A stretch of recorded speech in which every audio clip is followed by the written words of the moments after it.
का विश्वास, मेरे मुख्यमंत्री जी का विश्वास, आदरणीय जीतन राम मांझी जी का विश्वास, आदरणीय उपेंद्र कुशवाहा जी का विश्वास, हम सबके पुराने साथी, आप सबके सांसद और एनडीए के लोकप्रिय प्रत्याशी रामप्रीत मंडल जी के ऊपर है। चाहते हैं कि एक बार जोरदार ताली से आप लोग ये विश्वास हमारे प्रधानमंत्री जी को दिलवाएं कि आप लोग इनको भारी मतों से यहाँ से जिताकर भेजें।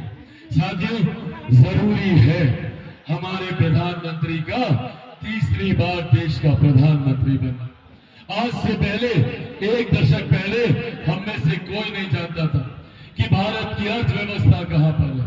हम में से कोई नहीं जानता था कि भारत की समस्याओं का समाधान कैसे होगा, भारत एक विकसित देश कैसे बनेगा। पर इन 10 सालों में हमारे प्रधानमंत्री ने न सिर्फ भारत को एक विकसित देश बनाने का लक्ष्य तय किया, बल्कि भारत की अर्थव्यवस्था को मजबूत कर हम लोग की मूलभूत जरूरतों के अभाव को दूर कर उस दिशा में कार्य करने का भी काम कर रहे हैं। आज से पहले कोई अर्थव्यवस्था की चर्चा नहीं करता था, पर आज हम लोग को गर्व होता है, भारत दुनिया की 5वीं सबसे बड़ी अर्थव्यवस्था बना है, तो ये प्रधानमंत्री जी की देन है। साथियों, जब अर्थव्यवस्था मजबूत होती है तो हर राज्य का राजस्व बढ़ता है, हर क्षेत्र का आर्थिक विकास होने लगता है, हर गरीब व्यक्ति के हाथ में ज्यादा कमाई आने लगती है, हर गरीब व्यक्ति के पास वो मुख्य धारा के साथ जुड़ने लगता है, प्रति व्यक्ति आय में इजाफा होने लगता है। और इसी का परिणाम है कि देश भर में पिछले 10 सालों में 25 करोड़ लोग मुख्य धारा के साथ जुड़ने का काम किए हैं, गरीबी रेखा से बाहर निकलने का काम किया। ये एक बड़ी आबादी है, 25 करोड़ लोगों की, जो गरीबी रेखा से बाहर निकले।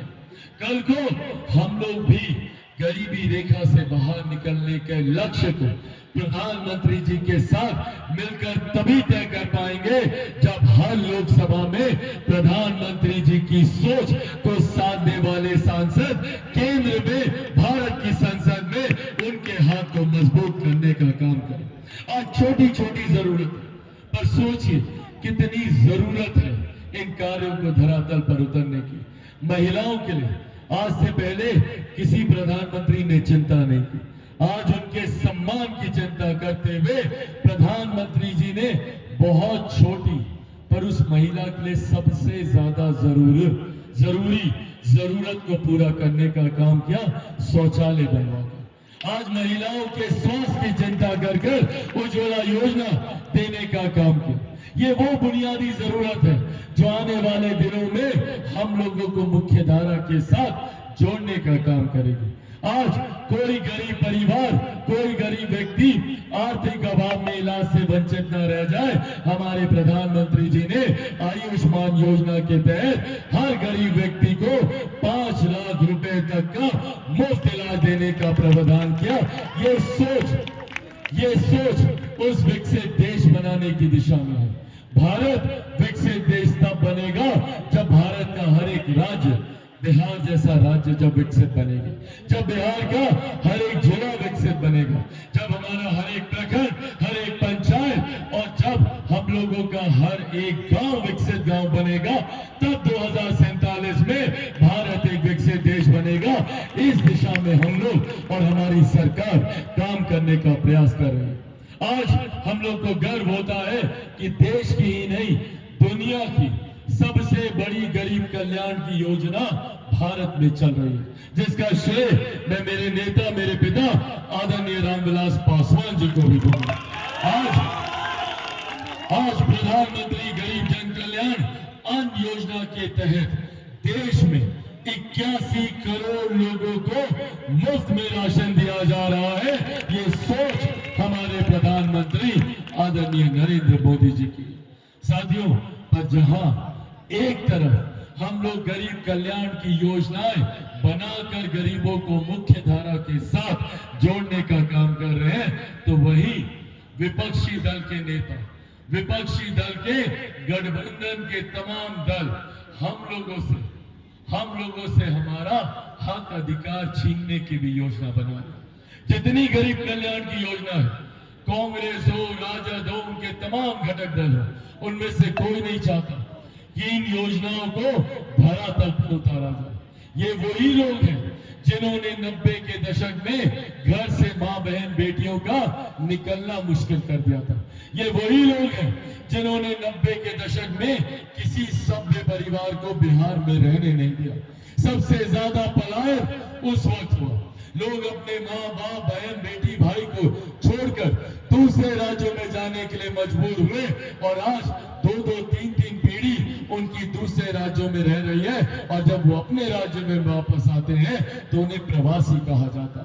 ये वो दौर था जब लाठी में तेल पिलाकर हम लोगों के ऊपर अत्याचार करने का काम ये राजद कांग्रेस के लोग किया करते थे और आज ये वही लोग हैं जो हम लोग के बीच आ रहे हैं और अपने प्रत्याशियों के लिए मत मांगने का काम कर रहे हैं, जिन लोगों ने नौकरी के बदले हम लोगों की जमीन जायदाद हड़पने का काम किया। और आज बोलो, एक सुनियोजित तरीके से हम लोगों की जमीन जायदाद हड़पने की सोच ये लोग बना रहे। आप सब लोगों ने सुना होगा, इनहेरिटेंस टैक्स की आजकल बात हो रही है, विरासत पे टैक्स।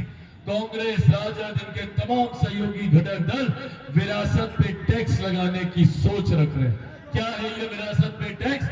कोई गरीब किसान, कोई गरीब मजदूर, किसान की छोटी जमीन हो, मजदूर की कोई संपत्ति हो, या हमारी माँ बहनों का जो जेवर गहना है जो ये लोग अर्जित करके संभाल के अपने पास रखी है, उसको हड़पने के लिए कांग्रेस की सरकार, राजद की सरकार एक कानून बनाने जा रही है, जिस कानून के तहत विरासत पे अब टैक्स लगेगा। कितना लगेगा?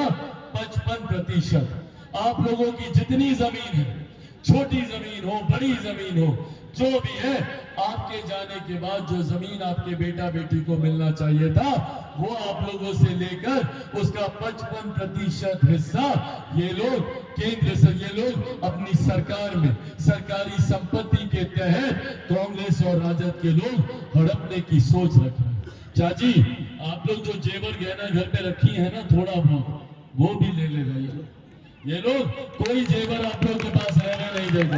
ये सोच के साथ कांग्रेस के लोग, राजद के लोग, इनके तमाम घटक दल के लोग इस सोच के साथ आगे बढ़ रहे। ये लोग नहीं चाहते कि आप लोगों को किसी गरीब कल्याण योजना का लाभ मिले। आएगा तो जो 5 लाख रुपए का जो इलाज मिल रहा है वो छीन लेगा, जो आप लोगों को उज्ज्वला, गैस, शौचालय सब छीन लेगा। यहाँ पर हमको बताइए कितने लोगों को 5 किलो राशन मिलता है? यहाँ पर किस किस को मिलता है? हाथ उठाकर बताइए। ये लोग बार बार कहेगा कि भैया संविधान खत्म हो जाएगा, आरक्षण समाप्त कर दिया जाएगा, लोकतंत्र की हत्या कर दी जाएगी। ये लोग लोकतंत्र की बात कर रहे हैं जिन्होंने 1975 में आपातकाल लगाकर सही मायनों में लोकतंत्र की हत्या करने का काम किया। आज ये लोग लोकतंत्र के संरक्षक बनने का काम कर रहे हैं। ये लोग बोल रहे हैं संविधान खत्म कर दिया जाएगा। क्यों करेगा भैया कोई संविधान खत्म? डॉक्टर बाबा साहब भीमराव अंबेडकर जी का बनाया हुआ संविधान है। दुनिया की कोई ताकत नहीं है जो भारत के संविधान को खत्म कर सके। झूठ बोलने का काम करते हुए। और साथियों, आप लोगों के सामने मैं मेरे नेता, मेरे पिता आदरणीय रामविलास पासवान जी के संघर्षों की कसम खाकर आप लोगों से वादा करके जाता हूं कि जब तक चिराग पासवान जिंदा है, ना संविधान को कोई खतरा है, ना आरक्षण को कोई खतरा है। ये लोग सिर्फ झूठ बोलने का काम करते हैं, ये लोग सिर्फ भ्रम फैलाने का काम करते हैं, क्योंकि हमारे प्रधानमंत्री सिर्फ विकास के काम की बात करते हैं। उन्होंने जितने ज्वलंत विषय थे जिसके ऊपर दशकों से राजनीति होती रही, तमाम विषयों का हल, उन्होंने तमाम विषयों का समाधान करने का काम किया। धारा 370 हटाकर पूरे भारत को अखंड भारत कर एक साथ जोड़ने का उन्होंने काम किया। और तो और अयोध्या में इसी तरीके से 500 साल से रामलला एक टेंट के नीचे मौजूद थे। जैसे आप लोग टेंट में बैठे हैं ना, ऐसे ही रामलला 500 साल से थे। हमारे प्रधानमंत्री जी में ही ये इच्छा शक्ति थी कि उन्होंने अयोध्या में एक भव्य राम मंदिर का निर्माण करके भगवान श्री राम को वहां पे स्थापित करने का काम किया। और आज हम लोग भी चाहते हैं कि जिस तरीके से अयोध्या में भव्य राम मंदिर का निर्माण हुआ है, माता सीता की धरती है ये, ऐसे ही भव्य मंदिर का निर्माण मेरी माता सीता के लिए भी होना चाहिए। इस सोच के साथ हम लोग आगे बढ़ने का काम करें।